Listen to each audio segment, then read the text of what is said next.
வணக்கம்.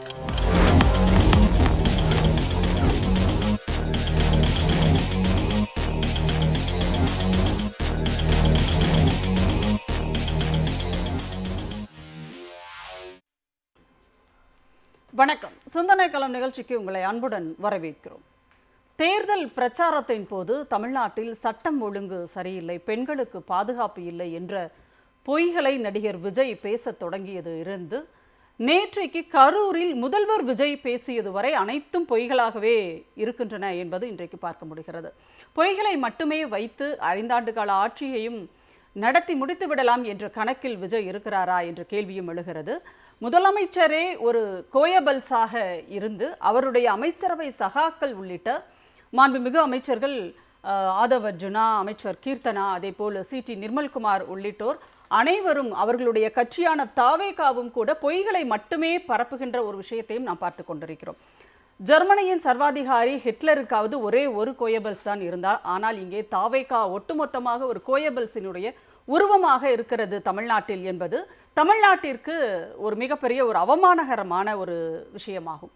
இந்த நிகழ்ச்சியில் நாம் இது தொடர்பாக தான் பேச இருக்கிறோம். தாவேகாவும் முதல்வர் விஜயும் அவருடைய அமைச்சரவை சகாக்களும் கட்டவிழ்த்து விடுகின்ற பொய்கள் என்னென்ன என்பதும் அதனுடைய பின்னணி என்ன என்பது குறித்தும் நாம் பேச இருக்கிறோம். நம்மோடு கருத்துக்களை பகிர்ந்து கொள்வதற்காக திமுகவின் சார்பில் வழக்கறிஞர் தமிழ்தாசன் அவர்கள் நம்மோடு இணைந்திருக்கிறார். அதே போல் ஊடகவியலாளர் திரு பன்னீர் பெருமாள் அவர்களும் இணைகிறார். 2 பேருடைய கருத்துக்களோடும் நாம் தொடங்கலாம். 2 பேருக்கும் என்னுடைய வணக்கம்.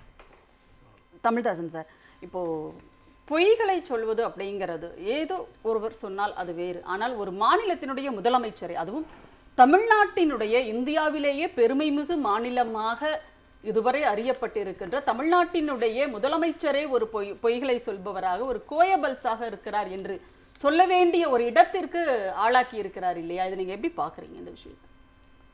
அது உண்மையிலேயே அவரை பற்றி பல்வேறு தரவுகள் நாம் ஆழ்ந்து படித்தோமானால் அல்லது தெரிந்து கொள்வோம் என்று சொன்னால், அவர் நேற்று பேசிய பேச்சும் ஏற்கனவே பேசிய பேச்சுகளோடு தொடர்படுத்தி பார்க்கும்போது அனைத்துமே அவர் முதலமைச்சர் பதவிக்கு தகுதியற்றவர் என்று மிக தெளிவாகவே தெரிய வருகிறது. நீங்கள் கொடுத்திருக்கிற தலைப்பின்படியே முதல்வர் எனும் பெயரில் ஒரு கோயபல்ஸ், பொய்யிலே உருவாகி பொய்யிலே ஊழல் நடத்தும் தாவேக ஆட்சி என்ற தலைப்பு மிக பொருத்தமான ஒரு தலைப்பு என்று நான் சுட்டிக்காட்ட விரும்புகிறேன். காரணம், இனிய உளவாக இன்னாத கூறல் கனி இருப்ப காய் கவர்ந்தட்டு என்று அழகாக வள்ளுவர் அவர்கள் சொல்வார்கள். அதுபோல் பல வரிகளில் அதை சொல்லுவார். நாவடக்கம் தேவை, யாகாவ ஆயினும் அவர் சொல்லும்போது சோகாப்பர் சொல்லுக்கு பட்டு என்ற வார்த்தையை முடிக்கும்போது கூட அதை சொல்லுகிற முறை எப்படி இருக்கணும், நாகாக்க வேண்டும், எவராக இருந்தாலும் நாகாக்க வேண்டும், இல்லை என்றால் அவர் தங்களுக்கே சோகத்தை அல்லது துன்பத்தை இழுக்கு ஏற்படுத்தக்கூடிய அளவுக்கு அமைந்துவிடும் என்பதை அவர் சுட்டி காட்டியிருக்கிறார். அதைத்தான் நேற்று அவர் பேசிய கரூர் பேச்சு, அவர் செய்த செயல், இது பற்றியெல்லாம் அவர் விமர்சனங்கள் எல்லா ஊடகங்களும் பேசினாலும் இன்னைக்கு அது பற்றிய பேச்சுகள் வந்தாலும் அவர் கோயபல்ஸ் பிரச்சாரம் செய்திருக்கிறார் என்பதை மிக அழகாகவே சுட்டி காட்டியிருக்கிறீர்கள். கோயபல்ஸ் ஜெர்மனியிலே இருந்த ஹிட்லர் நாஜி கட்சி நடத்தி கொண்டிருந்த, அதாவது சர்வாதிகாரி ஆட்சி நடத்தி கொண்டிருந்த ஹிட்லருடைய அவையிலே அவர் இருந்தவர். இளமையிலேயே அவர் ஒரு கால் ஊனம் என்று சொல்லக்கூடிய அளவுக்கு போலியோவிலே தாக்கப்பட்டவன். முதலில் படையில் சேர நாஜி கட்சியில் முயற்சி செய்தான், அடுத்து முடியவில்லை.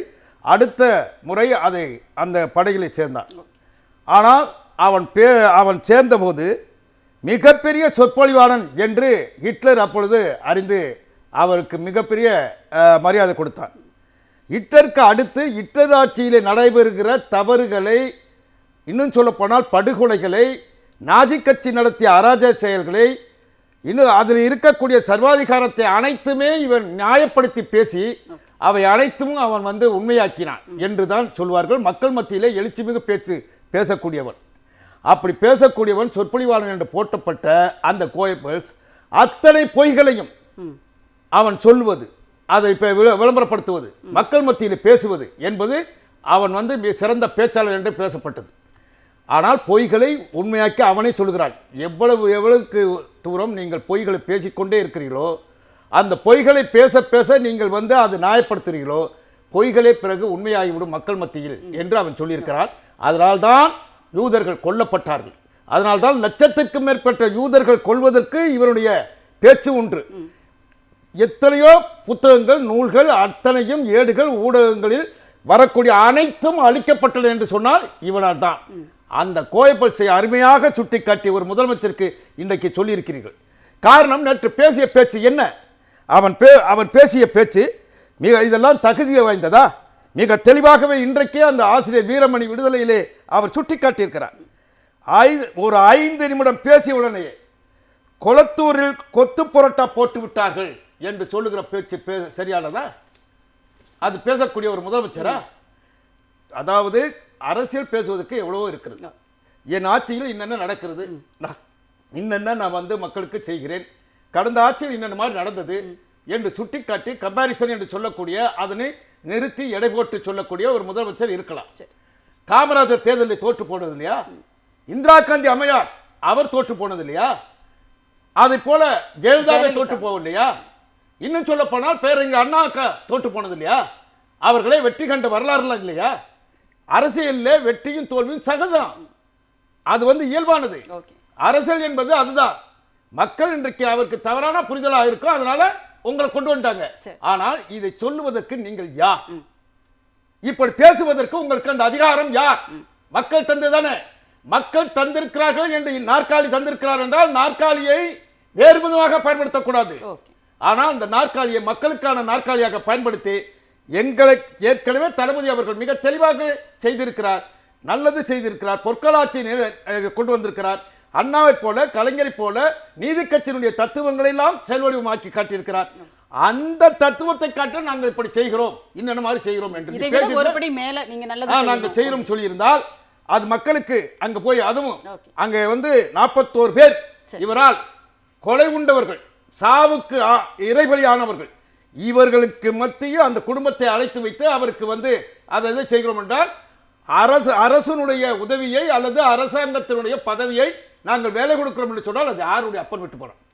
டிஎன்பிஎஸ்சி என்று சொல்லக்கூடிய தேர்வாலயத்தில் இருக்கிறான காத்து எழுதி கொண்டிருக்கிறார்களே ஏழை எளிய மக்கள், கூலி செய்யும் குப்பனுடைய மகள் இருக்கிறார், விவசாயம் செய்யக்கூடிய வீரப்பன் மகள் இருக்கிறார், வீராயனுடைய மகள் இருக்கிறார், காய்கறிக்கு வியாபாரம் செய்யக்கூடிய காய்கறி மகன் படித்துக் கொண்டிருக்கிறார்கள்.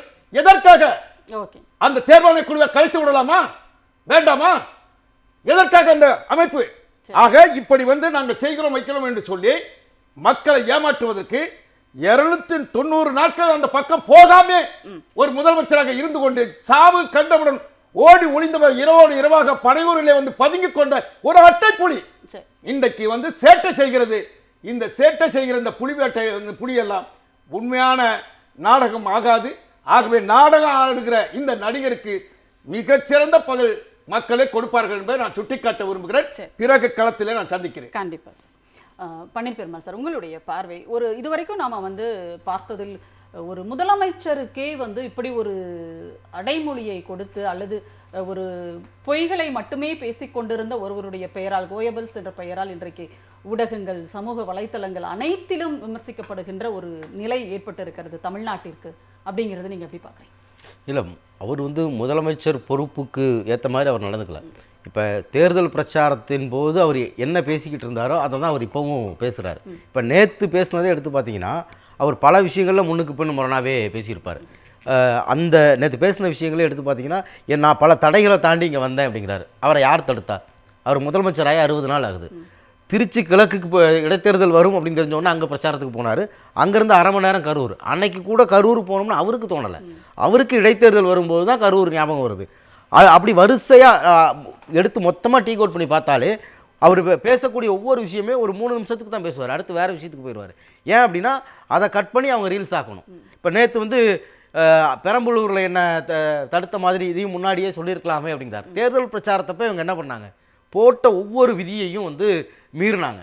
எங்களை ஒடுக்க பார்க்குறாங்க, நாங்கள் எங்களுக்கு வந்து பிரச்சாரம் பண்ணவே விட மாட்டேங்கிறாங்க, எங்களை பார்த்து பயப்படுறாங்கன்னு அதை இவங்க தேர்தல் பிரச்சாரமாக தான் மாற்றினாங்க. இப்போ நேற்றே வந்து கரூர் விஷயம் பேசி முடிச்சுட்டு திரும்ப பேசுகிறப்ப வந்து எஸ்ஓபி போட்டிங்களே, அப்போ உங்களை வந்து ஒழுங்குபடுத்தினதையும் நீங்கள் தேர்தல் பிரச்சாரத்தப்பையும் குறை சொன்னீங்க, இப்போவும் அதை பிரச்சாரத்துக்கு பயன்படுத்திங்க. ஒரே பேச்சில் நீங்கள் 2 விதமாக பேசுறீங்க. ஆனா அன்னைக்கு வந்து நீதிமன்றம் வரைக்கும் போய் நான் கரூருக்கு வரக்கூடாது அப்படிங்கிறதுக்காக தடை கேட்டாங்க. அப்படிங்கறத தான் அவர் அந்த தடைகளை தடை நீதிமன்றத்தில் திமுக போடுற பெட்டிஷன்ல முதலமைச்சர் போகக்கூடாதுன்னு இருந்துச்சா? இதில் இன்னொன்று முக்கியமான என்ன அப்படின்னா, முதலமைச்சர் பண்ணக்கூடிய இந்த பொய் பிரச்சாரத்தை ஒட்டுமொத்தமாக அந்த சமூக சூழலே வந்து பொய்களால் மட்டுமே கட்டமைக்கக்கூடிய ஒரு வேலை வந்து இங்கே நடக்குது.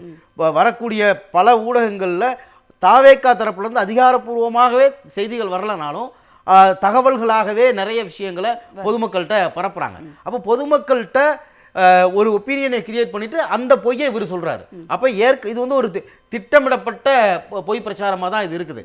நீங்கள் அங்கே வரக்கூடாதுன்னு யாருமே கேட்கல, ஆனால் நீங்கள் வந்து என்னை தடுத்தாங்கன்னு சொல்கிறீங்க. இப்போ நேற்று பேசும்போதுமே அவர் அந்த எஸ்ஓபியை திரும்ப சொல்கிறாரு. அப்போ நீங்கள் எதுக்கு 5000 பேருக்கு இப்போ டோக்கன் கொடுக்குறீங்க? அந்த எஸ்ஓபியின் படி தான் நீங்கள் திருச்சி கிழக்குலையும் பிரச்சாரம் பண்ணீங்க, நேற்றும் பிரச்சாரம் பண்ணுறீங்க. அப்போ உங்களுக்கே வந்து தெரியுது. அப்போ நீங்கள் பின்பற்றி நீங்கள் ஒரு ஆட்சி அதிகாரத்தில் முதலமைச்சராக இருக்கும்போதே போன ஆட்சியில் உங்களுக்கு என்ன விதிகள் போட்டாங்களோ அந்த விதியை தான் நீங்கள் பின்பற்றுறீங்க. ஆனால் அதை உங்களை முடக்கிறதுக்காக செஞ்ச வேலையாகவும் சொல்கிறீங்க. அதே நேரத்தில் என்னை வந்து வர வேண்டாம்னு சொல்லியிருக்கலாமே அப்படின்னு சொல்கிறீங்க. ஒரே பேச்சு. காவல்துறை நாடகம் ஆடியது, அந்த நாடகத்தை நான் நம்பி இல்லை. காவல்துறை அதான் உங்களுக்கு போடப்பட்ட விதிகளை அதே இதில் குறை சொல்கிறீங்க. அப்புறம் என்னை வந்து தடுத்திருக்கலாமே அப்படிங்கிறீங்க. காவல்துறை என்கிட்ட சொல்லவே இல்லைன்னு நீங்கள் சொல்கிறீங்க. ஏற்கனவே காவல்துறை அதிகாரிகள் நாங்கள் சொன்னோம், இங்கே வந்து ப்ரெஷர் அதிகமாகுது, கூட்டம் உள்ள வருதுன்னு சொன்னோம், ஆனால் அவங்க கேட்கல அப்படின்னு காவல்துறை அதிகாரியும் சொல்லியிருக்காங்க.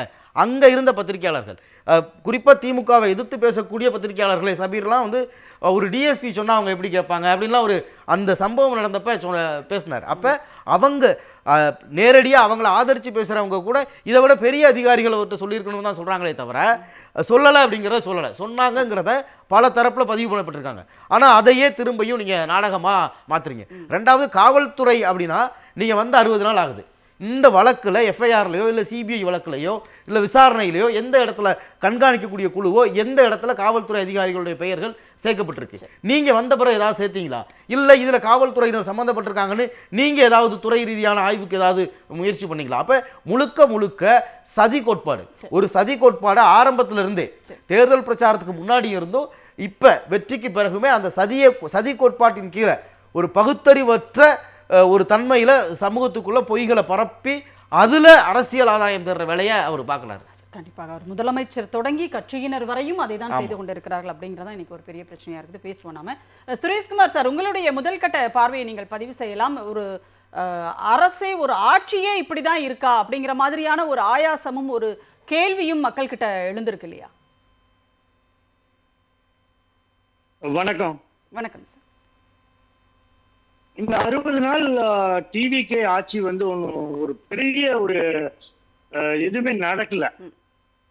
இப்ப பாத்தீங்கன்னா நேத்து கூட்டத்துல வந்து முதலமைச்சர் ஜோசப் விஜய் ஸ்கீம்ஸோ இதெல்லாம் நாங்க கொண்டு வர போறோம், மக்களுக்கான பயன்பாட்டுக்கு வரும், எதையுமே பேசல.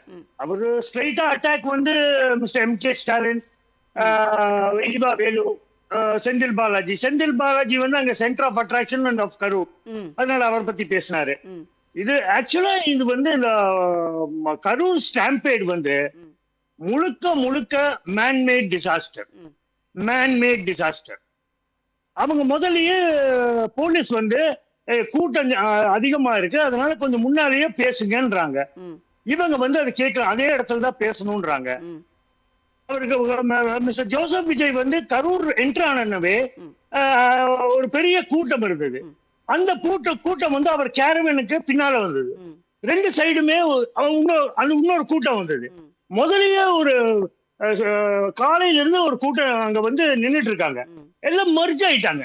மர்ஜ் ஆனதா அந்த ஸ்டாம்பேடு காரணம், பவர் கட்டு, இதுதான் காரணம். இது மேன்மேட் டிசாஸ்டர். இது ஒழுங்கா வந்து ஆர்கனைஸ் பண்ணிருந்தாங்கன்னா இந்த மாதிரி நடந்திருக்காது. இது ஒன்றும் இந்த ஸ்டாம்பேட் கேஸ் வந்து சிபிஐ என்கொயரி பண்றாங்க. இப்ப கர்நாடகாவில் 25ல இதே மாதிரிதான் நடந்தது. ஐபிஎல் விக்டரி, ராயல் சேலஞ்சர்ஸ் 11 பேர் இறந்தாங்க. அப்ப சித்தராமையா சீஃப் மினிஸ்டர் உடனே வந்து 1 மேன் கமிஷன், மைக்கேல் குன்னான்னு தெரியும் உங்களுக்கு, ஜெயலலிதாவை ஊழல் வழக்குல கோர்ட்ல இருந்து டைரக்டா ஜெயிலுக்கு அனுப்பிச்சவர். அவர் வந்து என்ன கொடுத்தாரு, இது மாதிரி ஐபிஎல் நிறுவனம், அப்புறம் கர்நாடகா ஸ்டேட் கிரிக்கெட் அசோசியேஷன், அப்புறம் போலீஸ் அதிகாரிகள் உடனே வந்து மிஸ்டர் சித்தராமையா என்ன பண்ணாரு, உடனே போலீஸ் கமிஷனர் பெங்களூரு இது டிரான்ஸ்பர் பண்ணாரு. இதே மாதிரிதான் அல்லு அர்ஜுனா புஷ்பா 2 தெலுங்கானால அவரையே வந்து கவர்மெண்ட் வந்து அக்யூஸ்டா வந்து எஃப்ஐஆர் ஃபைல் பண்ணாங்க. அது இது மாதிரிலாம் நடந்திருக்கு. இது வந்து முழுக்க வந்துங்க இது வந்து மேன்மேட் டிசாஸ்டர். நேத்து பேசுற பேச்சு ஒன்றும் பெருசா இல்ல. அவர் திருப்பி வந்து இந்த எலெக்ஷன் கேம்பெயின் அப்ப பேசினதான் இப்போ நேத்தும் பேசியிருக்காரு. அவர் என்ன எலெக்ஷன் வந்து பை எலெக்ஷன் வரும்னு நினைச்சிட்டு நேத்து வந்து அது மாதிரி பேசியிருக்காரு.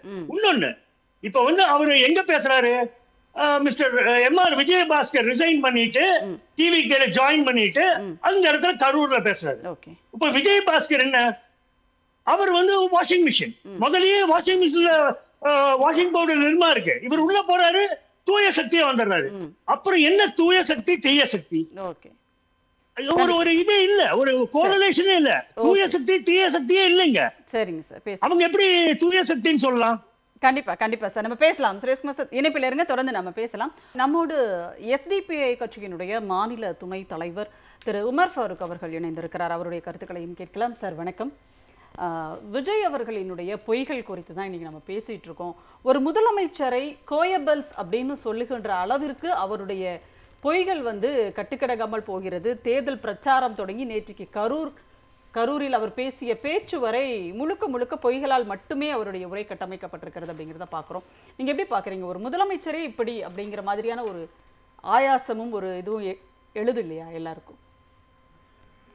தமிழ்நாட்டினுடைய குடிமகனா நான் சிந்திக்க கடமைப்பட்டிருக்கேன்.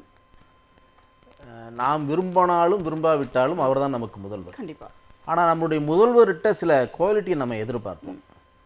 இப்படித்தான் இருக்க வேண்டும் என்ற நம்ம மனசில் இருந்துச்சு இல்லையா, அது எல்லாம் தகர்க்கிற மாதிரி தான் அவருடைய ஒவ்வொரு அசைவுகளும் நடவடிக்கைகளும் பேச்சுக்களும் உடல் மொழிகளும் இருந்து கொண்டிருப்பது மிகப்பெரிய வேதனையாக நாங்கள் பார்க்குறோம். அவர் வந்து இன்னுமே வந்து தேர்தல் நடந்துருச்சு, அதில் மக்கள் நம்மளை தேர்ந்தெடுத்துட்டாங்க, நாம் 108 இடத்துல வெற்றி பெற்றோம், நம்மை முதல்வராக தேர்ந்தெடுத்து விட்டார்கள், நாம் முதல்வராக இருக்கிறோம் என்ற மனசில் கொஞ்சம் கூட எண்ணம் இல்லாமல் அவர் அந்த சினிமா பாணியிலேயே அந்த நடிகருங்கிற அந்த எண்ணத்திலேயே அவருடைய ஒவ்வொரு செயல்களும் இருக்கிறது மிகப்பெரிய வேதனையாக இருக்குது. மக்கள் மாற்றத்தை விரும்பி தேர்ந்தெடுத்துட்டாங்க, அந்த மாற்றத்தில் இவர் மாறவே இல்லை, அப்படியே தான் இருக்கிறார். மக்கள் மாற்றத்தை விரும்பினாங்க, இவர் மாறவே இல்லை. இப்போ இவர் வந்து ஒரு ரசிக மனப்பான்மையில் உள்ள சில ஆட்களை மட்டும் ஒரு இடத்துல அமர வைத்து இவர் பேசுவதை அவர்கள் ரசிக்கிறார்கள். இவர் பொதுமக்கள்கிட்ட இன்னும் பேசவே இல்லை. இவரை யார் ரசிப்பார்களோ அவர்களை மட்டும் வர வைத்து ஒரு இடத்துல அவர் பேசுகிறாருங்கிறது தான் நம்முடைய ஒவ்வொரு நிகழ்வுகளையும் பார்க்க முடியுது. அப்போ இவர் எதை செய்தாலும் ரசிக்கக்கூடிய அந்த ரசிக மனப்பான்மையில் தான் அங்கே உள்ள ஆடியன்ஸும் இருக்காங்கங்கிறத நம்மளால் உணர முடியுது. இப்போ ஒரு முதல்வருங்கிறவர் எப்படி இருக்கணும் அப்படிங்கிற நம்ம இதுவரைக்கும் பார்த்துக்கிட்டு இருக்கோம் இல்லையா, அந்த பார்வையெல்லாம் இன்றைக்கு சிதைந்து கொண்டிருக்கிறது. அவர் பேசுகிற பேச்சு, அவருடைய நடவடிக்கைகள், அவர் ஆடுகிற ஆட்டம், அவருடைய பேச்சு, கேலி கிண்டல் எல்லாம் ஒரு முதல்வருக்கான தகுதியை அவர் இன்னும் பெறவில்லையோ என்கின்ற கவலை தான் எங்களுக்கு இருக்கிறது. பொய் நிறைய சொல்கிறார். இவர் எதையெல்லாம் குற்றச்சாட்டாக இப்போது சொல்கிறாரோ அதெல்லாம் அவருக்கு எதிராகவே இன்றைக்கு மாறிக்கொண்டிருக்கிறது. இவர் ஓடினார் என்று சொல்வதெல்லாம் இப்போ வந்து யார் ஓடினார்னு கேட்குற அளவுக்கு நிலைமை இப்போ போயிருக்கு. இவர் ஓடினதையெல்லாம் இப்போ காமிச்சிட்டு இருக்காங்க. இவர் தான் அந்த 41 பேர் இறந்த பிறகு ஓடினார், அதை இப்போ காட்டிட்டு இருக்காங்க. டெல்லியில் போய் இதுவரைக்கும் வரலாற்றில் எந்த முதல்வரும் டெல்லியில் போய் இதுவரைக்கும் பத்திரிகையாளரை சந்திக்காமல் வந்ததே கிடையாது. ஆனால் இவர் ஓடினதை காட்டுறாங்க இன்னைக்கு. இப்போ இவர் ஓடுறத வந்து இவர் எதையை கிண்டலாக செஞ்சாரோ அது இன்னைக்கு அவருக்கே வினையாக மாறி இருக்கு. அதனால இவர் வந்து பொய் பேசுறதை விட்டுட்டு நம்மை மக்கள் தேர்ந்தெடுத்திருக்கிறார்கள், மக்களுக்கு நாம் ஏதாவது நன்மை செய்ய வேண்டும் என்றால் முதல்வராக இருந்து செய்ய வேண்டும் என்று அவர் நினைக்க வேண்டும். காவல்துறையை அநியாயமாக குற்றம் சாட்டுகிறார், முந்தைய ஆட்சியாளர்களை குற்றம் சாட்டுகிறார்கள் என்றால் அதுல கூட எந்த காவல்துறைக்கு நன்றி சொன்னாரோ அன்றைக்கு அதே காவல்துறையை தான் இன்னைக்கு வந்து நாடகம் ஆடுனாங்க. அந்த காவல்துறை அவர் கீழே தானே இன்னைக்கு இருக்கு, அவர் நடவடிக்கை எடுத்திருக்கலாம் இல்லையா? இப்ப அவரு எதை நம்ம சொல்றோம், இதை மக்கள் ஏற்றுக்கொள்வார்களா அப்படிங்கிற பார்வையே இல்லாம அவர் ஒரு ஏதோ ஒரு மாய உலகத்துல இருந்து கொண்டு பேசுவதை போல தெரிகிறது. வேற்று கிரகத்திலிருந்து வந்து குதித்தவரை போல பேசிக்கொண்டிருக்கிறார். நாம் தமிழ்நாட்டினுடைய முதலமைச்சர் என்கின்ற எண்ணம் இல்லாமல் பேசிக் கொண்டிருக்கிறார். ஒரு முதல்வருக்கான தகுதியோடு அவர் இன்னும் பேசவில்லை என்பதுதான் எங்களுடைய பார்வையாக இருக்குது. அவரை தன்னை மாற்றிக்கொள்ள வேண்டும். எப்படி இருந்தாலும் இன்னும் சில காலம் அவரைத்தான் முதல்வராக நாம் ஏற்றுக்கொள்ள வேண்டிய நிலை இருக்கிறது. அப்ப முதல்வராக அவர்கிட்ட சில குவாலிட்டி எதிர்பார்க்கிறோம், அது இன்னும் வரவில்லையே என்கின்ற கவலை எங்களுக்கு இருக்கிறது. கண்டிப்பாக. அதிலும் தமிழ்நாட்டினுடைய முதல்வராக இருப்பதற்கென்று சில ஒரு கண்ணியமான நடவடிக்கைகள் அப்படிங்கிறது தேவை அப்படிங்கிறது நம்ம பார்க்க வேண்டியது இருக்குது. தமிழ்தாசன் சார், இப்போ என்னன்னா அப்போ வந்து இவர் மட்டும் இல்லாமல் அவருடைய அமைச்சரவையில் இருக்கிற திரு ஆதவ் அர்ஜுனா அவர் வந்து வெளிப்படையாக மேடையில், பொது மேடையில், இன்னும் சொல்லப்போனால் கல்லூரியில் மாணவர்கள் கிட்ட மேடையில் பேசும்போது கூட பொய்ய சொல்றாரு. செஸ் போர்டு விஷயத்தில் சின்ன விஷயம்தான் அது. ஆனால் அதை வந்து முதலமைச்சரவே வந்து அவர் கையாலேயே அவர் வீட்டிலேருந்தே செஸ் போர்டு எடுத்துகிட்டு வந்து விளையாடினார் அப்படின்னு. ஆனால் அது பொய் அப்படிங்கிறது நல்லாவே தெரிஞ்சு போச்சு. ஏன் இப்படி ஒரு பொய்களால் கட்டமைக்கணும் அப்படின்னு அவங்க ஏன் நினைக்கிறாங்க? அதில் பொயிலே பிறந்து பொயிலே வளர்ந்தவர்கள் என்று சில உலக வரலாற்றிலே எழுதிய சில நூல்கள் இருக்கின்றன. அதெல்லாம் எடுத்து படித்து பார்த்தால் அதில் இவர் முதலிடத்தில் தான் வருவார் என்று நமக்கு தெரிகிறது. இவர் வெற்றி பெற்றவுடனேயே முதலில் அந்த இவர் பற்றி சொன்ன சில கருத்துக்கள், அதாவது மிக தெளிவாகவே அவர் வந்து சொல்லியிருந்தார். நான் மார்க்கண்டே கட்சி என்ற உச்சநீதிமன்ற நீதிபதி, மாசிவ் சோசியோ எக்கனாமிக், அதாவது சமூக பொருளாதாரத்தை பற்றி அந்த அறிவு இல்லாத, ஒரு மூளை இல்லாத, எதுவும் இல்லாத ஒரு சினிமா நடிகர் ஜோசப் விஜய். யார் சொல்றது? உச்சநீதிமன்ற நீதிபதி எக்ஸ் வலைதளத்தில் சொல்றார். அப்படி ஒரு சொல்லிட்டு ஒரு கோமாளி, க்ளோன், ஏமாற்று பெருவழி, fraud and a con artist. அதுக்கப்புறம் மக்களுக்கு ஏமாற்றம் தரும் தமிழ்நாடு வில் சூன் டிசொல்யூஷன்ஸ் இன்கிம் என்று மிக தெளிவாக, அதாவது ஏமாறப் போகிறது.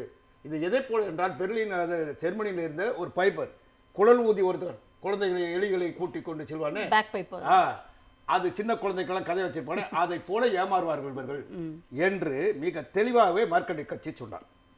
இன்றைக்கு இப்போ சில நாள் என்ன சொல்லினாரு, ஒரு 10 நாளைக்கு முன்னால, mister Vijay is immature politician. யார் சொல்றது? இவர் காங்கிரஸ் கட்சி, இவருக்கு கூட்டணி சேர்ந்திருக்கு. கூட்டணி சேர்ந்த காங்கிரஸ் கட்சியுடைய கர்நாடகத்தில் முதல்வர் அவர் டி.கே. சிவகுமார் சொல்லியிருக்கிறார். இவர் வந்து மெச்சூரிட்டி இல்லாதவர், அரசியல் முதிர்ச்சியற்றவர் என்று மிக சொல்லியிருக்கிறார். இவரை போல ஒரு நடிகர் ஒரு கதை மூலம் சொல்லியிருக்கிறார். அவர் என்ன சொல்றாருன்னா, அதாவது திரைப்பட நடிகர் விஷ்ணு விஷால் குழந்தைகள் குரங்கு பொம்மையை ஆசைப்பட்டு வாங்கியதற்காக அதை பூசை அறையில் வைத்து கும்பிட முடியாது. சிந்திக்கு திறன் வாய்த்திடாத குழந்தைகளால் தேர்ந்தெடுக்கப்பட்ட ஒருவர் எப்படி முதல்வர் பதவிக்கு தகுதியானவராக இருக்க முடியும் அப்படின்னு மிக தெளிவான கேள்வி கேட்கிறார். நான் கேட்கிறேன், நீங்க சொல்ற கேள்வி, எதையாச்சும் அவர் சொல்றபடி நடந்திருக்காரா? நீங்க சொல்லுங்க. நான் வந்து அவர் சொல்றாரு, நான் வந்து ஊழலை ஒழிப்பேன், ஊழலை யாராச்சும் வந்து லஞ்சம் கேட்டாக்க எனக்கு சொல்லுங்க, என்னை பத்தி சொல்லுங்க, என் அண்ணன் இருக்கிறார், என் தம்பி இருக்கிறாரு, என் மகன் இருக்கிறார் அப்படின்னு சொல்லிட்டு சொல்லுங்க, விஜய் இருக்காருன்னு சொல்லுங்க, ஊழல் ஒழிந்திருக்கிறார் அப்படின்னா நம்ம கேட்கிற கேள்வி, ஊழல் ஒழிந்து விட்டதா இவர் கட்சியில? இவர் வந்து என்ன செஞ்சாரு? புலிப்படத்துல வாங்கின 15 கோடி ரூபாயை இவர் கணக்காட்டல. வருமான வரி ஒன்றிய அரசு இவர் மேல நடவடிக்கை எடுத்தது. வருமான வரி ஏய்ப்பு செய்திருக்கிறார், மோசடி செஞ்சிருக்காரு. உடனே உயர்நீதிமன்றத்தில் ஒரு வழக்கு போட்டார். அந்த வழக்கு படி ஏயா நீ கட்டல, இவரே போய் போறாரு, இவரும் மாட்டினாரு, ஏன் கட்டல, கட்டு அப்படின்னு சொல்லிச்சு. இது ஏமாட்டியா இல்லையா? நீ லஞ்சம் வாங்குறியா இல்லையா? சரி, பல படங்களை அது மாதிரி வேட்புமனையில் என்ன சொன்னாரு? தவறான தகவல் கொடுத்தாரு. இதுலயும் இங்க ஒரு தகவல் கொடுக்கிறாரு, திருச்சி கிழக்குல சொல்றாரு, பெரம்பூர்ல அதுல 100 கோடிங்கிறார், 115 கோடிங்கிறாரு, இன்னொன்னுல வந்து 220 கோடி ஏமாற்றி இருக்கிறார் என்று சொல்லி இப்பொழுது வழக்கு நடந்து கொண்டிருக்கு. அடுத்து அரசு வழக்கறிஞர் இவர் ஆட்சியாளர் என்ன சொல்றாங்க? அந்த பெண்மணி வந்து வழக்கு போட்டிருக்கா இல்லையா?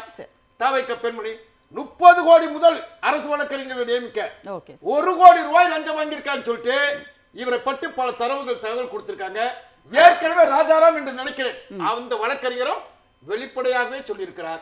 இந்த அளவுக்கு நடக்கிறது என்று சொன்னால் எம்.ஆர். பாஸ்கர் நேற்று போனீர்களே கரூருக்கு, கட்சியில சேர்த்தீங்களே, அந்த கரூர் பாஸ்கர், அதாவது விஜய் பாஸ்கர் யார்? நில மோசடி செய்தவர் இல்லையா? ஆட்கடத்தல் என்று பல வழக்குகள் இருக்கின்றது, உண்மையா இல்லையா? அவர் எப்படி சேர்த்தீர்கள்? அடுத்து பிராலிமலை, அவர் வந்து போதைப் பொருள் விற்கக்கூடிய குட்கா கமிஷன் வாங்குறவரு இதை போல பல வழக்கு இருக்கு, நில மோசடி வழக்கு பல வேலை இருக்கு. Okay sir. அந்த விஜய் பாஸ்கர் புதுக்கோட்டை சேர்ந்த குட்கா புகழ் அவர் மீது வழக்கு இருக்கா இல்லையா? சரி. அப்படிலாம் இருக்கு. அதான் சிபிஐ வழக்கு இருக்கு, எல்லா வழக்கு இருக்கு. இவர் ரெண்டு உண்மையானவர்களா?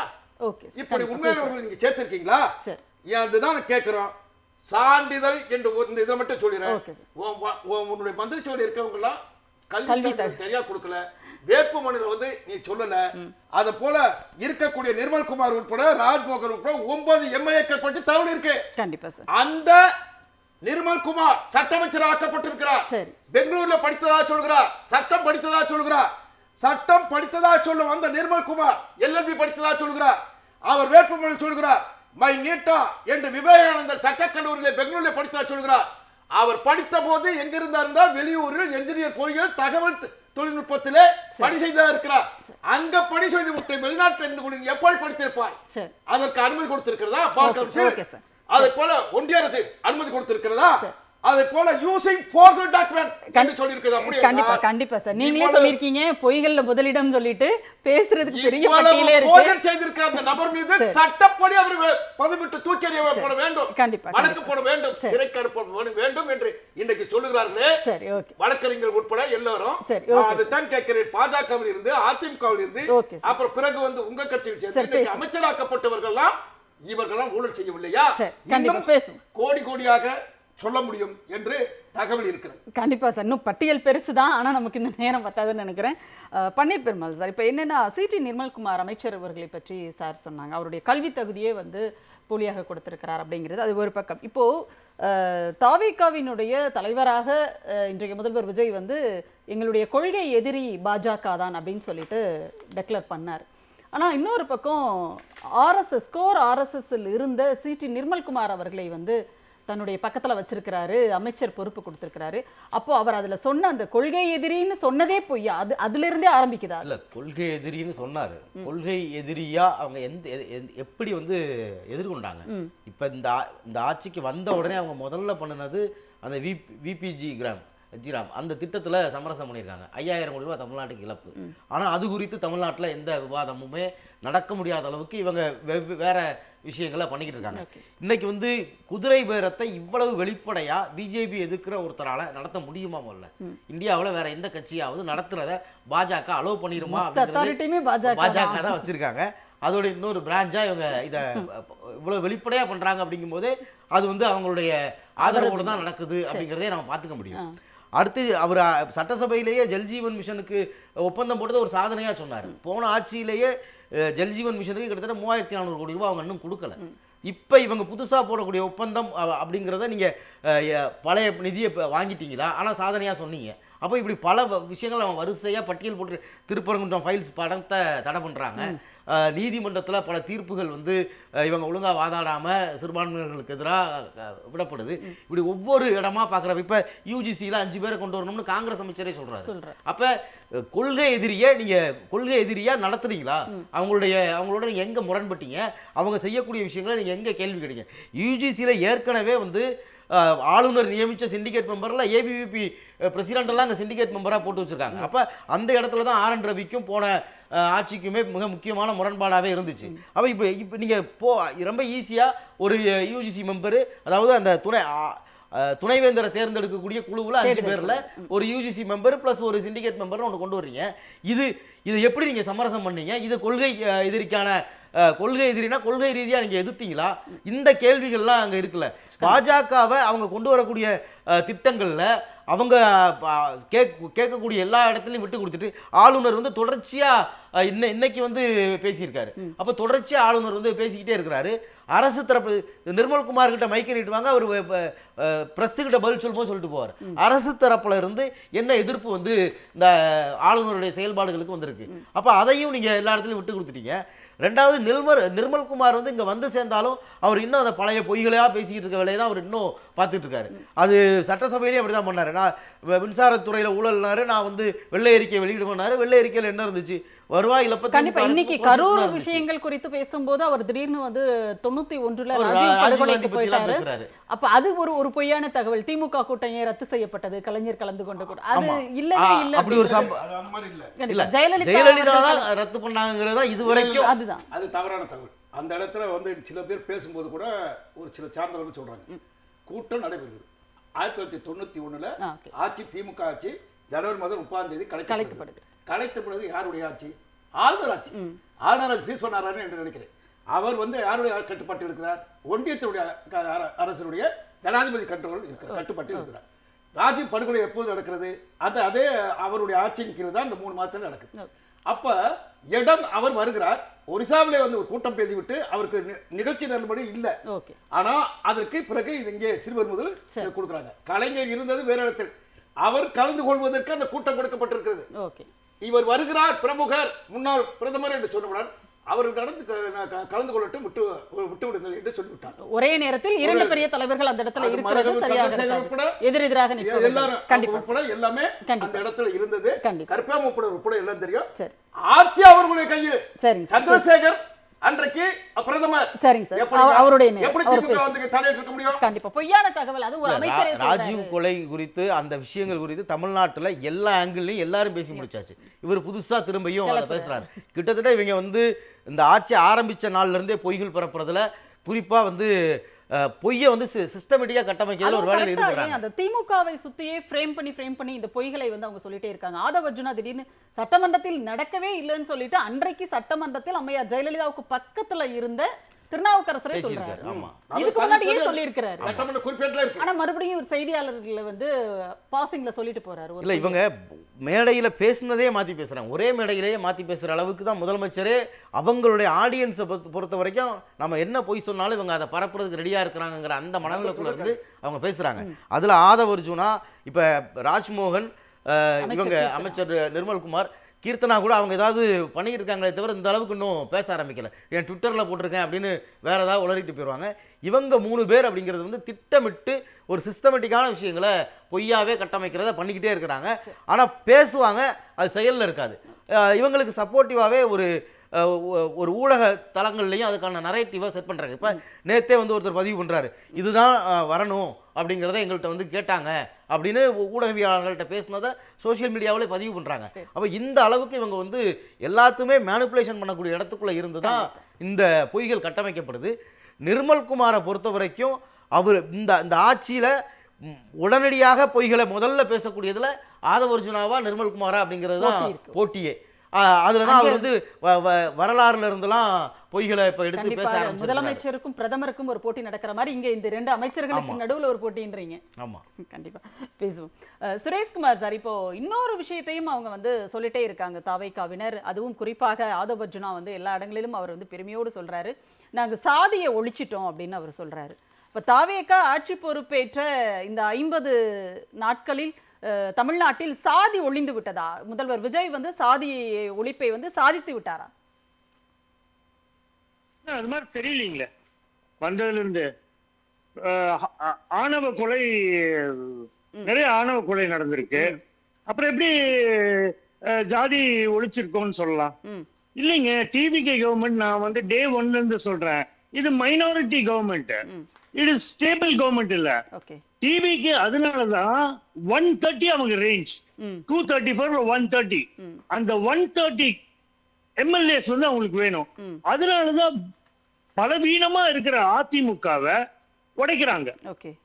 எம்எல்ஏஸ் ரிசைன் பண்ண சொல்றாங்க, அப்புறம் டிவிகேல சேர்த்துறாங்க. இதுதான் நடக்குது.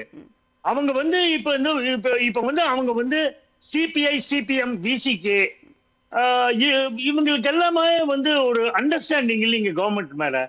பிகாஸ் மிஸ்டர் தோல் திருமாவளவன் ஒரு மாஸ் லீடர், தலித் லீடர். எப்படி யூபியில மாயாவதி மாற பாருங்க, அவரே வந்து ஒவ்வொரு நாள் ஒவ்வொரு மாதிரி some hitch bit VCK and TVK ரொம்ப எவிடென்டா இருக்குது இதுல. அது வந்து கம்யூனிஸ்ட் சிபிஐ, சிபிஎம் வந்து வெளியிருந்து தான் சப்போர்ட் பண்றாங்க. அவங்க எல்லாம் என்ன அகேன்ஸ்டா ஏதாச்சும் டிவிகே கவர்மெண்ட்ல ஏதோ நடந்ததுன்னா அவங்க ப்ரொடெஸ்ட் பண்ண ஆரம்பிச்சிட்டாங்க. ஃபார்மர் ப்ரொடெஸ்ட், ஏகப்பட்ட ப்ரொடெஸ்ட் பண்றாங்க. இது மேகதாது அணை, பட் இந்த கவர்மெண்ட் வந்து ஒரு ஸ்டேபிள் கவர்மெண்ட் இல்ல. பட் இட் லுக்ஸ் லைக் அவங்க வந்து ஓகே மூவிங் டுவர்ட்ஸ் பிஜேபி மாதிரி தான் தெரியுது. ஓகே அவங்க பேசுறது ஐடியாலஜி எல்லாம் மூவிங் டுவர்ட்ஸ் பிஜேபி மாதிரி தான் தெரியுது. ஏன்னா நீங்க ஒரு அரசியல் எப்படி வந்து விமர்சகரா சுரேஷ்குமார் சார், ஒரு அரசியல் விமர்சகரா நீங்க சொல்றீங்க அவங்க வந்து பிஜேபியை நோக்கி நகர்றாங்க தாவேகா அப்படின்னு நீங்க சொல்றீங்க. ஆனா தாவேகாவினுடைய அமைச்சர் என்ன சொல்றாரு அப்படின்னா திமுக வந்து பாஜக பக்கம் நகருது அப்படின்னு அவர் ஒரு பக்கம் சொல்றாரே சார்.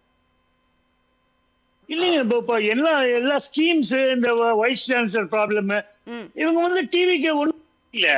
எப்படி நார்த் இந்தியால பிஜேபி வந்து ஒரு வாஷிங் மிஷினோ, இப்ப புதுசா வந்து தமிழ்நாட்டுல வந்து டிவிக்கே இஸ் வாஷிங் மிஷின்.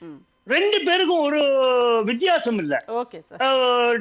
நார்த்ல பாத்தீங்கன்னா அசாம், மத்திய பிரதேஷ், ராஜஸ்தான், குஜராத், கோவா, அங்க இருந்து காங்கிரஸ் இருந்து வெளியே போய் வாஷிங் மிஷின் போனாங்கன்னா தூய சக்தியா வந்துருவாங்க. நார்த்ல வாஷிங் மிஷின் அவங்க சீஃப் மினிஸ்டர் கூட ஆறாங்க.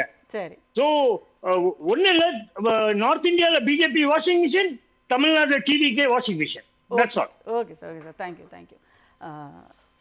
ஃபருக் சார், இப்போ என்னன்னா ஒரு பக்கம் வந்து தூய சக்தி அப்படிங்கிற ஒரு இதோட வர்றாங்க, இன்னொரு பக்கம் வந்து பாஜகவோடு திமுக தான் நெருக்கமாக போகுது பாருங்க அப்படின்னு சொல்றாங்க. அப்ப தாவேகா வந்து சுரேஷ்குமார் சார் சொல்றாரு அவங்க வந்து மூவிங் டுவர்ட்ஸ் பிஜேபி அப்படின்னு சொல்லிட்டு அவர் சொல்றாரு. உங்களுடைய பார்வை எப்படி சார்?